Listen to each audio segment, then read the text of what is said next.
سقوط مدون جديد لتشيلسي. سفينة البلوز تاهت في البريمير ليج. سقط نادي تشيلسي للمباراة الثانية في الدوري الإنجليزي خلال 5 جولات فقط بعد الخسارة الثانية في البطولة، والتي تعرض لها على يد مضيفه ساوثهامبتون، ليتأكد مجددا أن البلوز ينتظره موسم معقد للغاية.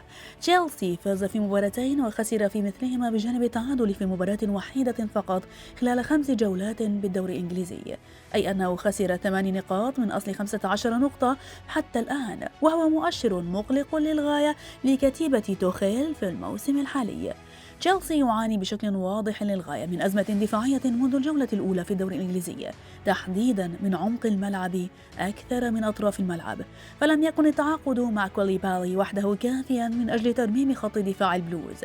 ومع تقدم العمر بتياغو سيلفا، أصبح الاعتماد عليه بشكل رئيس في كل المباريات أمرا صعبا للغاية بسبب تراجع مجهوده البدني وعدم وجود بديل قوي حقيقي له، والذي يعد أزمة كبيرة للغاية بالنسبة لتشيلسي الموسم الحالي منذ بدايته. بالفعل استقبل نادي تشيلسي هدفي مباراة ساوثهامبتون من عمق الملعب، كرة من تسديدة بعيدة المدى والآخر من اختراق داخل منطقة الجزاء لكن في العمق، وهو ما يمثل جرس إنذار كبير بأزمة دفاعية حادة. أما وسط الملعب فحاله لا يختلف كثيرا عن خط الدفاع، إذ أنه مع تكرار إصابات ماتيو كوفاسيتش ونيغولو كانتي أصبح وسط ملعب تشيلسي بعد أن كان أهم نقاط قوته تحول لضمن نقاط الضعف، ليس فقط دفاعيا بل أيضا هجوميا.